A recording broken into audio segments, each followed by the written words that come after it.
मैं पूरे 800 किलो का एक बेहद मोटा और बेतरतीब आदमी था। फिर भी मेरी शादी एक बेहद खूबसूरत शांत स्वभाव वाली महिला अधिकारी से हो गई। लेकिन शादी के 3 साल बाद तक उसने मुझे अपनी एक उंगली तक छूने नहीं दी। मुझे लगा कि वो सिर्फ मेरे मोटापे से नफरत करती है, इसलिए मेरे साथ इतना ठंडा व्यवहार करती है। लेकिन एक दिन मैंने उससे उसके बचपन के दोस्त के साथ हाथ पकड़कर मार्केट में घूमते और गाल से गाल मिलाकर फोटो खिंचवाते देखा। तब मुझे समझ आया कि उसने मुझसे शादी प्यार की वजह से नहीं की थी, बल्कि सिर्फ अपने दादाजी का एहसान चुकाने के लिए की थी। इसलिए जब उसकी माँ ने फिर से मुझे मोटा कहकर ताना मारा और चाहा कि उसकी बेटी और उसका बचपन का दोस्त IVF करवाएं, तब मैंने तय कर लिया कि अब और नहीं सहूंगा। अगर आपको वही अपना दामाद बनाना है तो ठीक है, मैं आप सबकी इच्छा पूरी कर देता हूँ, मैं डिवोर्स लेता हूँ। मेरी ये बात सुनते ही सास पहले तो चौंक गई, फिर उसकी आंखों में चमक आ गई। तुम सच कह रहे हो? मैं सिर हिलाने ही वाला था कि अगले ही पल पत्नी का चेहरा एकदम बदल गया। उसने मेरा हाथ पकड़कर मुझे खड़ा किया। तुम क्या बकवास कर रहे हो माँ? ये हम दोनों के बीच की बात है, आपको इसकी चिंता करने की जरूरत नहीं है। इतना कहकर वो मुझे अपने मायके से बाहर ले आए। काफी दूर आने के बाद वो रुकी, भौहें सिकोड़कर मेरी तरफ देखा। उसके चेहरे पर हल्की सी इरिटेशन साफ दिखाई दे रही थी। तुम फिर क्या उल्टी सीधी बातें कर रहे हो? मैं बकवास नहीं कर रहा, मैं सीरियस हूँ। वो कुछ पल चुप रही, काफी देर तक मुझे देखती रही, फिर बोली, मैंने दादाजी से वादा किया था कि मैं तुमसे शादी करूंगी और मैं अपना वादा निभाऊंगी। मैंने कभी तुमसे डिवोर्स लेने के बारे में नहीं सोचा। उसकी ये बात सुनकर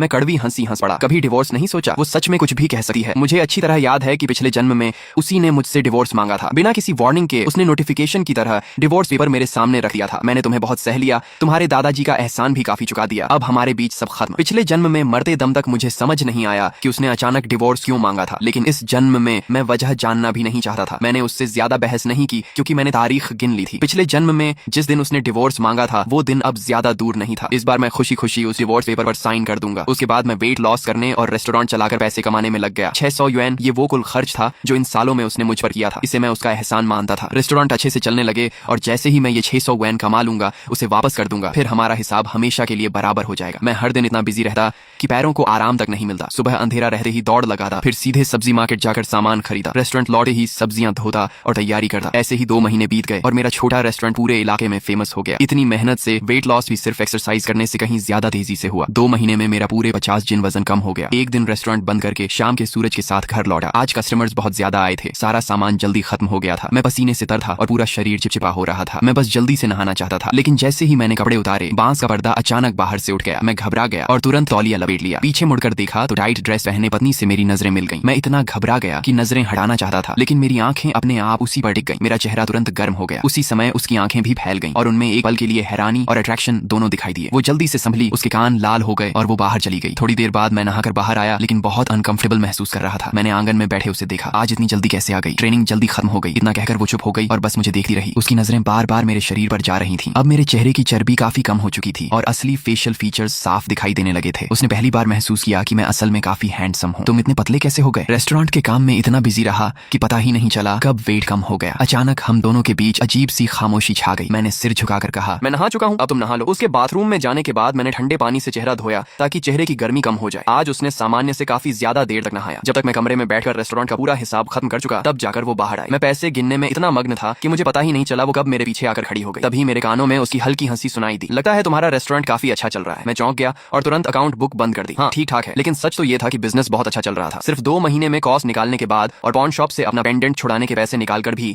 मैंने 150 युएन 6 माओ 3 फेन का साफ प्रॉफिट कमा लिया था। अब सिर्फ 429 युएन 3 माओ 7 फेन और कमाने थे, फिर उसका पूरा एहसान चुका देता। मेरी आंखों में अब पहले जैसी उदासी नहीं बल्कि उम्मीद की चमक थी। उसने भी ये बदलाव महसूस किया और धीमी आवाज में बोली, वो क्या अब हमें एक बच्चा नहीं कर लेना चाहिए? उसे लगा था कि ये बात सुनकर मैं खुश हो जाऊंगा, लेकिन उसका मतलब समझते ही मेरा चेहरा सख्त हो गया। मैंने बिना सोचे मना कर दिया, रहने दो, मैं हर दिन बहुत बिजी रहता हूँ और तुम्हें भी ट्रेनिंग करनी होती है। अगर बच्चा हो गया तो बहुत परेशानी होगी। इतना कहकर मैंने अकाउंट बुक उठाई और बाहर जाने लगा। मैं सुबह बहुत जल्दी उठ जाता हूँ, कहीं तुम्हारी नींद न खराब हो जाए, इसलिए मैं बगल वाले कमरे में सो जाऊंगा। जो महिला ऑफिसर अब तक अपने पति को पास भी नहीं आने देती थी, पहली बार उसके मन में थोड़ा लगाव पैदा हुआ था, लेकिन उसे सीधा इनकार मिल गया। उसका चेहरा थोड़ा उतर गया। उसने मेरा हाथ पकड़ लिया। मेरा कोई और मतलब नहीं था। अगर तुम मेरे साथ बच्चा नहीं चाहते तो ठीक है, लेकिन पति पत्नी अलग अलग कमरों में सोएं, ये कैसी बात हुई? मैं भी सुबह जल्दी उठी हूँ, मुझे कोई परेशानी नहीं होगी। मैंने होंठ भींच लिए और फिर कुछ नहीं कहा। उसके बाद कुछ समय तक रेस्टोरेंट का बिजनेस और अच्छा होता गया। मैंने एक हेल्पर भी रख लिया। मेरे और उसके रिश्ते भी पहले से काफी बेहतर हो गए। मैं हर दिन थोड़ा थोड़ा पतला होता गया और उसका व्यवहार भी पहले से ज्यादा नरम और केयर करने वाला हो गया। खाली समय में वो रेस्टोरेंट आकर मुझे घर ले जाती। यहाँ तक कि एक दिन वो मुझे नए डिपार्टमेंट स्टोर भी ले गई और बोली कि मेरे लिए गोल्ड रिंग खरीदना चाहती है। हमारी शादी बहुत जल्दी में हुई थी। अब सब लोग वेडिंग रिंग पहनते हैं तो हम भी पहनकर देखें। अगर मैं कहूँ कि मेरा दिल बिल्कुल नहीं डोला तो वो झूठ होगा। पिछले जन्म में मैं ऐसी ही पत्नी का सपना देखा था, लेकिन मेरे अंदर बची हुई थोड़ी सी समझदारी ने मुझे फिर होश में ला दिया। मैंने सिर हिलाया। मुझे ज्वेलरी पहनना पसंद नहीं है। इस जन्म में मैं खुद को पिछले जन्म की तरह उसी गड्ढे में दोबारा गिरने नहीं दूंगा। 3 दिन बाद 23 सितंबर आने वाला था। यही वो दिन था जब पिछले जन्म में उसने बिना किसी वार्निंग के मुझसे डिवोर्स मांगा था। इस बार मैं वही गलती दोबारा नहीं दोहराऊंगा। 22 सितंबर की शाम मैं रेस्टोरेंट के किचन में सफाई कर रहा था। बस आखिरी कस्टमर के खाना खत्म करने का इंतजार था,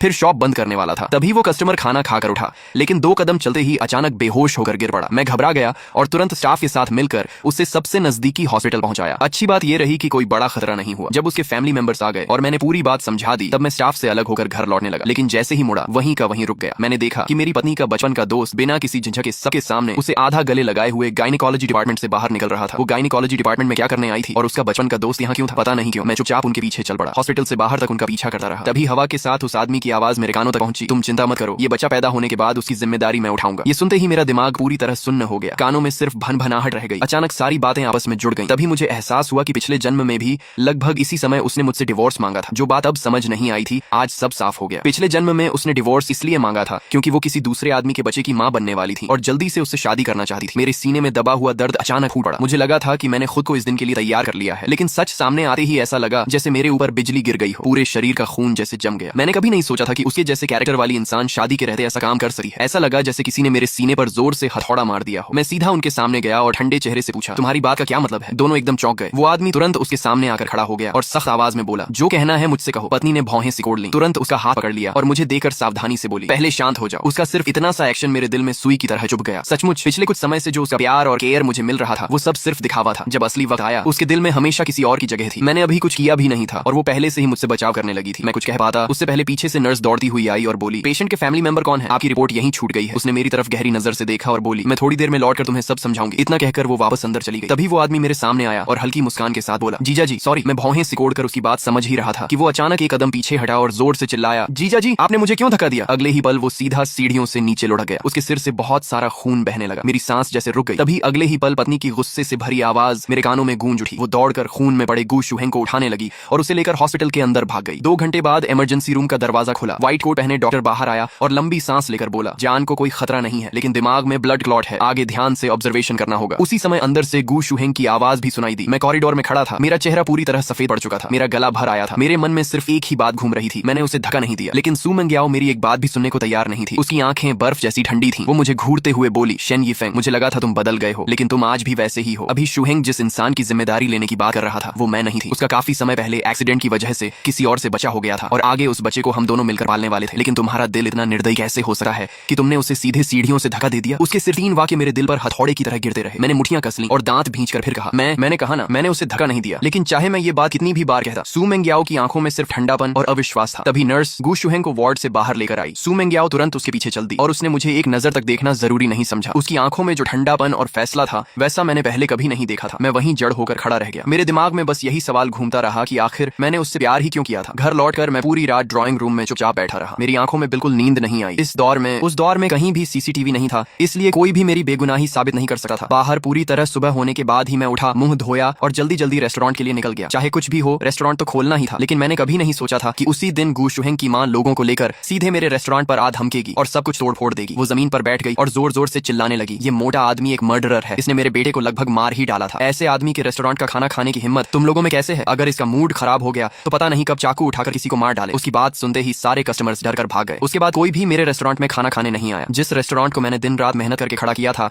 वो एक ही रात में ऐसी जगह बन गया जिससे हर कोई दूर भागने लगा। मैंने स्टाफ को सैलरी देकर घर भेज दिया और अकेले ही टूटी फूटी शॉप को साफ किया। फिर थके हुए शरीर को घसीटे हुए घर पहुंचा। सू मेंग्याओ पहले से डाइनिंग टेबल पर बैठी मेरा इंतजार कर रही थी। उसने काफी देर तक ठंडी नजरों से मुझे देखा और फिर पहला वाक्य यही कहा, सब लोग चले गए? फिर उसने शांत आवाज में कहा, पहले तुमने डिवोर्स की बात की थी, अब मैं मान गई हूँ। अपना मैरिज सर्टिफिकेट ले आओ, कल सुबह हम दोनों आर्मी में जाकर डिवोर्स रिपोर्ट जमा करेंगे। इतना कहकर उसने मेरे सामने डिवोर्स एप्लीकेशन रख दी। मेरी सांस हल्की सी रुक गई। उस पेपर पर लिखे बड़े बड़े शब्दों को देखकर भी इस बार मेरे दिल में ज्यादा हलचल नहीं हुई। पिछले जन्म की वही डिवोर्स एप्लीकेशन आखिर इस जन्म में भी मेरे सामने आ ही गई। मैं खुद पर हल्का सा मुस्कुराया, शायद यही होना था। जिस दिन मैं दोबारा जन्म लेकर लौटा था, उसी दिन मैंने उसे छोड़ने का फैसला कर लिया था। काफी देर बाद मैंने शांत होकर सिर हिलाया। ठीक है, मेरी इतनी आसानी से हामी भरने पर सू मेंग्याओ की आंखों में हैरानी की एक झलक दिखाई दी। शायद उसने कभी नहीं सोचा था कि मैं इतनी आसानी से मान जाऊंगा। अगली सुबह हम दोनों तय समय पर आर्मी ऑफिस पहुंचे और डिवोर्स रिपोर्ट जमा कर दी। पिछले जन्म की तरह इस बार कोई मुश्किल नहीं हुई। डिवोर्स सर्टिफिकेट उम्मीद से भी ज्यादा आसानी से बन गया। रजिस्ट्रेशन ऑफिस से बाहर निकलते ही सू मेंग्याओ ने मेरी तरफ देखकर कहा, फैमिली क्वार्टर वाला घर तुम ही रख लो, मैं बाहर शिफ्ट हो जाऊंगी। मैंने हाथ में पिछले जन्म जैसा ही डिवोर्स सर्टिफिकेट पकड़ा हुआ था। मैंने सिर हिलाकर कहा, नहीं, अब मैं वहां नहीं रहूंगा। मैं अब तुम्हारा फैमिली मेंबर नहीं हूँ, इसलिए तुम्हारे घर में रहने का कोई हक भी नहीं है। सू मेंग्याओ ने भौहें सिकोड़कर पूछा, फिर तुम कहाँ जाओगे? मैंने बिना झिझक जवाब दिया, गांव वापस। इतना कहकर मैं भारी कदमों से वहां से चला गया। गू शुहेंग की मां ने रेस्टोरेंट की ऐसी हालत कर दी थी कि उसे चलाना नामुमकिन हो गया था, इसलिए मुझे उसे बंद करना पड़ा। आखिर में मेरी हालत भी पिछले जन्म से ज्यादा अच्छी नहीं निकली। पहले मेरा इरादा बस स्टेशन जाकर गांव की टिकट खरीदने का था, लेकिन जब मैं रेलवे स्टेशन के पास से गुजरा तो अचानक मुझे लू जियान की याद आ गई, जिसने कुछ समय पहले मुझे नर्स सिटी में काम और डेवलपमेंट का मौका दिया था। गांव लौटकर पिछले जन्म की तरह बेकार जिंदगी बिताने से अच्छा था कि मैं एक नई जगह जाकर नई शुरुआत करूं, जहां कोई मुझे जानता तक ना हो। मैं वापस फैमिली क्वार्टर लौटा। लू जियान का कॉन्टैक्ट ध्यान से संभाल कर रख लिया, फिर अकाउंट बुक निकालकर सारे पैसे गिने। रेस्टोरेंट से मैंने कुल 670 युएन, 8 माओ 6 फेन कमाए थे। इनमें से 600 युएन सू मंग्याओ को लौटाने के लिए काफी थे और बचे हुए करीब 70 युएन से मैं नर्स सिटी की ट्रेन टिकट खरीद सका था। अब मेरा वेट पहले से काफी कम हो चुका था, इसलिए सामान बांधते समय मैं सिर्फ वही कपड़े साथ ले गया जो अब मुझे फिट आते थे। बाकी सारे कपड़े बांधकर स्क्रैप में बेच दिए, जिससे 10 युएन और मिल गए। आखिर में मेरा सामान इतना कम बचा कि एक ही बैग में सब आ गया। बैग उठाकर जब मैं कमरे से बाहर निकला तो आखिरी बार पूरे आंगन को देखा। पिछले जन्म में मैं सोचता था कि यही मेरा हमेशा का घर होगा। डिवोर्स के बाद भी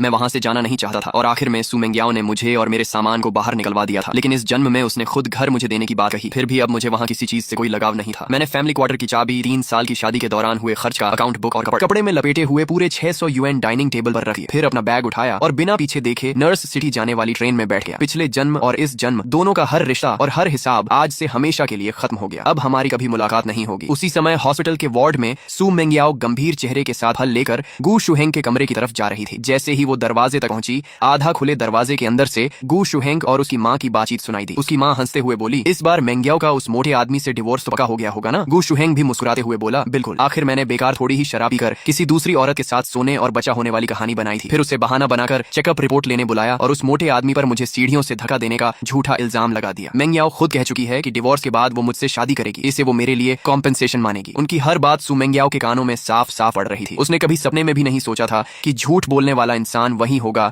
जिसके साथ वो बचपन से बड़ी हुई थी। गुस्से में उसने दरवाजा जोर से खोल दिया। उसके चेहरे पर आग बरस रही थी। सिर्फ मुझे धोखा देने के लिए तुम लोगों ने एक इंसान की जिंदगी को दांव पर लगा दिया। उसके दिल का गुस्सा फट पड़ा। उसका मन कर रहा था कि वही उन माँ बेटे को खत्म कर दे, लेकिन तभी उसकी जेब में रखा डिवोर्स सर्टिफिकेट जलते लोहे की तरह उसके सीने को चुभने लगा। सू मेंग्याओ का पूरा शरीर कांप उठा और उसकी आंखें तुरंत लाल हो गईं। तो सच में उसने मुझ पर झूठा इल्जाम लगाया था। तभी उसे मेरी वो बात याद आई कि मैं गांव लौट रहा हूँ। नहीं, उसे जाने नहीं देना चाहिए। उसने फल वहीं फेंके और बिना पीछे देखे हॉस्पिटल से भागती हुई घर पहुंची। लेकिन जैसे ही उसने दरवाजा खोला, पूरा घर खामोश था। मेरी हर चीज वहां से गायब हो चुकी थी। टेबल पर सिर्फ घर की चाबी, कपड़े में बंधे पैसे और एक अकाउंट बुक रखा था। कांपते हाथों से उसने अकाउंट बुक खोला। उसमें शादी के 3 सालों के दौरान उसने मुझ पर खर्च किए गए हर एक युएन का हिसाब लिखा था। आखिर में मेरी लिखी हुई एक लाइन थी, सू मेंग्याओ, पूरे 600 युएन, एक भी फेन कम नहीं, तुम्हें लौटा रहा हूँ। आज से हमारा कोई लेना देना नहीं रहा। वो भागकर रेस्टोरेंट पहुंची, लेकिन रेस्टोरेंट पहले ही बंद हो चुका था। उसे लगा मैं गांव लौट गया हूँ, इसलिए वो उसी रात गांव भी पहुंच गई। लेकिन वहां भी मैं नहीं था। किसी को नहीं पता था कि मैं कहाँ गया हूँ। सू मेंग्याओ ने मुझे बहुत लंबे समय तक ढूंढा, लेकिन उसे मेरी कोई खबर कभी नहीं मिली। साल 1988 में नर्स सिटी का यूएमिंग रेस्टोरेंट में इस बार सू मेंग्याओ ट्रेनिंग एक्सचेंज के लिए नर्स सिटी आई थी। काम खत्म होने के बाद उसकी महिला साथी वेनजंग जिद करके उसे यहाँ लाई और बोली, मेंग्याओ, इस रेस्टोरेंट का मालिक सिर्फ खाना ही नहीं बल्कि लुक्स और पर्सनैलिटी में भी किसी फिल्म स्टार से कम नहीं है। यकीन मानो, यहाँ आकर तुम्हें बिल्कुल पछतावा नहीं होगा। आखिरकार सू मेंग्याओ उसकी बात मानकर यूनकाई यूएमिंग रेस्टोरेंट आ गई। एक एक करके सारे डिशेस प्राइवेट रूम में आने लगे। वेनजंग तो बड़े मजे से खाने लगी, लेकिन सू मेंग्याओ ने बस यूं ही एक और खाया। अगले ही पल उसकी आंखें फैल गईं। उसे इन व्यंजनों में एक बेहद जाना पहचाना स्वाद महसूस हुआ। उसके मन में अचानक एक शक पैदा हुआ। उसने तुरंत चॉपस्टिक्स नीचे रखी और कहा, क्या मैं आपके बॉस से मिल सकती हूँ? वेटर के बाहर जाते ही वेनजंग मुस्कुराकर उसे छेड़ते हुए बोली, अरे मेंग्याओ, आखिर तुम्हारे दिल में भी किसी के लिए जगह बन ही गई। लेकिन सू मेंग्याओ ने उसकी बात पर ध्यान नहीं दिया। उसकी नजर लगातार दरवाजे पर टिकी रही। कुछ ही देर बाद दरवाजा खुला और अंदर एक लंबा, स्मार्ट और बेहद हैंडसम आदमी आया। सू मेंग्याओ तुरंत खड़ी हो गई। वो सामने खड़े आदमी को अवाक होकर देखने लगी। उसकी आंखों में सिर्फ हैरानी थी। उधर मैंने भी उसे देखते ही हल्की सी हैरानी महसूस की। इतने साल बाद अपनी एक्स वाइफ से फिर मुलाकात होगी, मैंने कभी नहीं सोचा था। लेकिन अब बहुत समय बीत चुका था। पुरानी बातों में उलझे रहने का कोई मतलब नहीं था। मैं कुछ पल चुप रहा, फिर अंदर जाकर मुस्कुराते हुए बोला, बहुत समय बाद मिले सू मेंग्याओ। सू मेंग्याओ सामने खड़े पहले से कहीं ज्यादा हैंडसम हो चुके मुझे जटिल भावों से देखती रही। वह 5 साल तक मुझे ढूंढती रही थी, लेकिन कभी नहीं सोचा था कि मुलाकात यहाँ होगी। उसने गहरी सांस लेकर कहा, बहुत समय बाद। वेनजंग को भी हैरानी हुई कि सू मेंग्याओ रेस्टोरेंट के मालिक को पहले से जानती है। वह हंसते हुए बोली, अच्छा, तो इसलिए तुम बॉस से मिलने की जिद कर रही थी। लगता है खाने का स्वाद पहचान गई थी। उसकी बात सुनकर मुझे भी सब समझ आ गया। मैं मन ही मन मुस्कुरा दिया। तो बात ये थी, इतने साल बाद भी वह मुझे नहीं भूली थी। मुझे थोड़ा अजीब लगा। शायद इंसान हमेशा उसी को याद रखता है जिसे वह खो देता है। इन सालों में बिजनेस करते करते मैं पहले जैसा भावुक नहीं रहा था। अब मैं अपनी फीलिंग्स चेहरे पर नहीं आने देता था। मैं मुस्कुराकर बोला, आज सच में बड़ा संयोग है। आज का पूरा बिल मेरी तरफ से। अगर और कुछ खाना हो तो वेटर से कह देना। मुझे अभी थोड़ा काम है, मैं चलता हूँ। वेनजंग कुछ कहने ही वाली थी कि सू मेंग्याओ ने पहले ही पूछ लिया, क्या आज काम खत्म होने के बाद थोड़ी देर बात कर सकते हैं? वेनजंग ने भौहें उठाकर सू मेंग्याओ की तरफ देखा। उसे लगा कहीं मेंग्याओ को रेस्टोरेंट के बॉस से प्यार तो नहीं हो गया। उसे पहले से पता था कि सू मेंग्याओ का डिवोर्स हो चुका है और उसके बाद उसने दोबारा शादी से हमेशा इनकार कर दिया था। हर बार जब भी उसे किसी मैच मेकिंग प्रोग्राम में ले जाने की कोशिश होती, वह मना कर देती थी। अब जाकर वेनजंग को वजह समझ आई। सू मेंग्याओ उसकी नजरों का मतलब समझ रही थी। अगर पहले की बात होती तो वह उसे तुरंत कोहनी मार देती, लेकिन इस समय मेरे अलावा उसके लिए कुछ भी ज्यादा जरूरी नहीं था। उसकी बात सुनकर मैंने मन ही मन ठंडी हंसी हंसी। अब हमारे बीच बात करने लायक बचा ही क्या था, लेकिन मेरे चेहरे पर कुछ नहीं आया। मैं पहले की तरह शांत रहा और बोला, शायद आज नहीं हो पाएगा, घर पर थोड़ा जरूरी काम है। उसी समय रेस्टोरेंट का मैनेजर जल्दी से मेरे पास आया और धीरे से बोला, बॉस, टेबल नंबर 58 पर एक कस्टमर। उसकी बात सुनकर मैंने भौहें सिकोड़ ली। मैंने सू मेंग्याओ और वेनजंग को इशारे से माफी मांगी और वहां से चला गया। मेरे जाते ही वेनजंग मुस्कुराकर बोली, अब समझ आया कि तुम मैच मेकिंग में क्यों नहीं जाती थी। दिल में पहले से कोई था। वैसे भी बॉस जैसा आदमी हो तो किसी और को कौन पसंद करेगा। इतनी अच्छी बॉडी और इतना हैंडसम चेहरा, आराम से टीवी स्टार बन सकता है। सू मेंग्याओ ने उसकी तरफ देखा और शांत आवाज में कहा, वह मेरा एक्स हस्बैंड है। वेनजंग की आंखें फैल गईं। क्या वह तुम्हारा एक्स हस्बैंड कैसे हो सकता है? तुम्हारा एक्स हस्बैंड तो बहुत मोटा था ना? सू मेंग्याओ ने आंखें सिकोड़ कर पूछा, तुम्हें मेरे एक्स हस्बैंड के बारे में कैसे पता? असल में वेनजंग मेरे जाने के 1 साल बाद दूसरे यूनिट से हमारे ऑफिस में आई थी। नियम के हिसाब से उसे मेरे बारे में कुछ भी पता नहीं होना चाहिए था। वेनजंग तुरंत चुप हो गई। उसे समझ आ गया कि उससे गलती हो गई है। वह झेंपते हुए बोली, बस लोगों को बातें करते सुना था। सू मेंग्याओ ने पूछा, कौन लोग? वेनजंग समझ गई कि अब बात छिप नहीं सकती, इसलिए सच बता दिया। कुछ साल पहले जब हम कैपिटल हॉस्पिटल गए थे तब मैंने कुछ नर्सेस को बातें करते सुना था, इसी वजह से मुझे पता चला। यह सुनते ही सू मेंग्याओ की भौहें और सिकुड़ गईं। कैपिटल हॉस्पिटल का नाम सुनते ही उसके मन में अनगिनत सवाल उठने लगे। क्या फिर से गू शुहेंग कोई चाल चल रहा था या सिर्फ नर्सेस की गॉसिप थी? उसने गंभीर होकर पूछा, अच्छी तरह सोचो, क्या उन नर्सेस में कोई गू शुहेंग नाम का भी था? एक बार सांप के काटने के बाद इंसान रस्सी से भी डर जाता है। गू शुहेंग की चालें आज तक उसके मन में बसी हुई थी। अगर उसकी वजह से गलतफहमी न हुई होती तो हम दोनों 5 साल तक अलग नहीं रहते। ये सोचते ही उसका चेहरा और भारी हो गया। वेनजंग ने उसे इतना गंभीर देखा तो ध्यान से याद करने लगी। वह बोली, मुझे याद है जब हम मिशन से लौटे थे तो कुछ युवा नर्सेस तुम्हें देखकर बात कर रही थी कि तुम्हारा कोई बॉयफ्रेंड है या नहीं। तभी एक मेल नर्स ने कहा कि तुम्हारा डिवोर्स हो चुका है। उसने यह भी कहा कि तुम्हारा पहला पति बहुत आलसी था, सिर्फ खाने का शौकीन था, बहुत मोटा था, उसका स्वभाव भी खराब था, उसने जबरदस्ती तुमसे शादी की थी और उसका कैरेक्टर भी खराब था। आगे की बात कहते कहते वेनजंग ने देखा कि सू मेंग्याओ का चेहरा गुस्से से काला पड़ चुका है, इसलिए वह चुप हो गई। सू मेंग्याओ इन झूठी बातों से बेहद गुस्से में आ गई। उसने कुछ देर गहरी सांस ली, फिर सख्त आवाज में बोली, यह सब सरासर झूठ है। वह बिल्कुल ऐसा इंसान नहीं था। शादी मैंने अपनी मर्जी से की थी। हाँ, उस समय वह थोड़ा जल्दबाज था, लेकिन वह कभी भी वैसा इंसान नहीं था जैसा लोग बताते हैं। वेनजंग ने भी सिर हिलाया। उसे भी लगा कि वह मेल नर्स पूरी तरह झूठ फैला रहा था। अभी जिस रेस्टोरेंट के मालिक को उन्होंने देखा था उसका उन नर्सेस की बातों में बताए गए मेंग्याओ के एक्स हस्बैंड से कोई मेल ही नहीं था। वेनजंग के मन में ऐसा लगा जैसे किसी ने उसे धोखा दिया हो और वह गुस्से से भर उठी। वह बोली, वह मेल नर्स सच में बहुत घटिया इंसान है। उसने जानबूझकर तुम्हारे एक्स हस्बैंड की इमेज खराब की थी। सू मेंग्याओ ने उसकी तरफ तिरछी नजर से देखा और बोली, अगली बार जब कैपिटल हॉस्पिटल जाओ तो मुझे उसे पहचान कर जरूर दिखाना। मैं भी देखना चाहती हूँ कि कहीं फिर से गू शुहेंग ही कोई चाल तो नहीं चल रहा। वेनजंग ने तुरंत कहा, मेरी मेमोरी बहुत अच्छी है, मैं उसे जरूर पहचान लूंगी। सू मेंग्याओ सामने रखे पूरे खाने को देखती रही। उसका बिल्कुल भी खाने का मन नहीं था, लेकिन क्योंकि यह खाना मेरे हाथों का बना हुआ था उसने फिर से बोल उठाया और खाना शुरू कर दिया। खाना खाते खाते उसने वेटर को बुलाकर मेरे पिछले कुछ सालों की बातें भी पूछी। खाना खत्म होने के बाद उसने वेनजंग से पहले वापस जाने को कहा। वेनजंग ने मुस्कुराकर उसे ऐसा लुक दिया जैसे सब समझ गई हो, फिर रेस्टोरेंट से चली गई। उधर सू मेंग्याओ रेस्टोरेंट के बाहर ही खड़ी होकर मेरा इंतजार करने लगी। मैंने टेबल नंबर 58 वाले कस्टमर का मामला निपटाया, फिर रेस्टोरेंट मैनेजर को ऑफिस में बुलाकर कुछ जरूरी बातें समझाई। मैनेजर के बाहर जाने के बाद कैशियर ने दरवाजा खटखटाकर कहा, बॉस, बाहर एक महिला अधिकारी काफी देर से खड़ी है, उनकी वजह से कस्टमर्स अंदर आने में हिचक रहे हैं, क्या उन्हें वहां से जाने के लिए कह दूं? मैंने हल्का सा सिर पकड़ लिया। मुझे पहले से पता था कि वह कौन है। मैंने हाथ हिलाकर कहा, रहने दो। कैशियर के जाने के बाद पूरे ऑफिस में सिर्फ मैं अकेला रह गया। मैं कुर्सी पर पीछे टिक गया और उंगलियों से आर्मरेस्ट पर हल्के हल्के टैप करने लगा। मैं खुद भी समझ नहीं पा रहा था कि सू मेंग्याओ के लिए मेरे मन में आखिर क्या बचा है। हमारे डिवोर्स को इतने साल हो चुके थे, लेकिन उसके अचानक सामने आ जाने से मेरा शांत मन फिर से बेचैन हो गया था। जैसे ही पुरानी बातें याद आती मेरा सिर दर्द करने लगा। लेकिन एक बात तय थी, मैं अपनी आज की शांत जिंदगी दोबारा बर्बाद नहीं होने देना चाहता था। लेकिन अगर वह यूं ही बाहर खड़ी रही तो भी बात नहीं बनेगी। मैं उसे अच्छी तरह जानता था। जिस बात का वह फैसला कर लेती उसे पूरा करके ही मानती थी। अगर आज नहीं मिली तो कल फिर आ जाएगी। आखिर उसे हमेशा के लिए कैसे दूर भेजूं? मैंने माथे पर हाथ रखा और परेशान होकर सोचने लगा। तभी मेरी नजर टेबल पर रखे मोटोरोला फोन पर पड़ी और अचानक मेरे दिमाग में एक आइडिया आया। उधर सू मेंग्याओ काफी देर तक रेस्टोरेंट के बाहर मेरा इंतजार करती रही। जब उसने मुझे बाहर आते देखा तो वह सीधी होकर मेरी तरफ बढ़ी, लेकिन अगले ही पल